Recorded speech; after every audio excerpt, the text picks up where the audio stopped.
tumekuta kikundi cha vijana wanafyatua tofali, wanatengeneza pavers hizi kwa ajili ya maeneo yetu, kwenye majumba yetu ama kwenye maeneo ya serikali.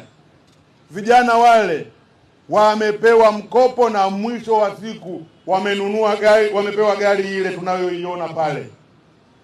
Mkopo huu umewasaidia sana vijana hawa kuendelea kupata riziki na kuendelea kuendesha maisha yao. Maelekezo yangu mara moja kwenye hili, halmashauri zetu ambazo zina miradi kama huu wa tofali, na tuna majengo ya halmashauri, tuna shule za msingi, tuna madarasa yanayojengwa, tutoe tenda kwa vijana wetu hawa ambao wamechukua mkopo. Hii itawasaidia vijana kutengeneza ajira. Vijana wale wako 5, lakini wameniambia wameajiri vijana wengine 12.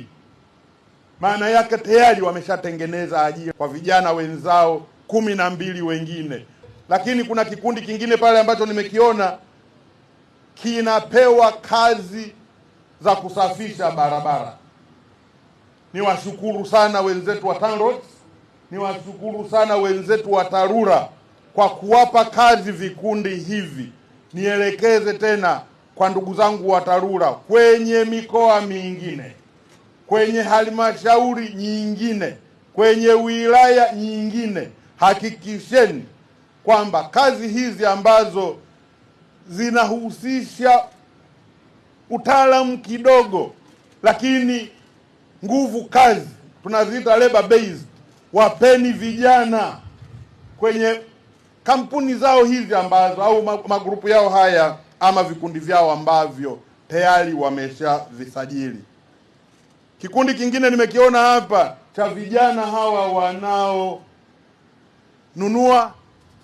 na kuuza samaki.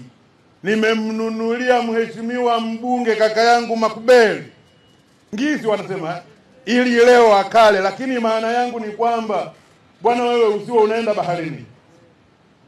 Wewe ukitaka ngisi, nenda pale kwa vijana, waungishe wale vijana ili waweze kulipa mkopo wao. Mbunge oye! Ndugu zangu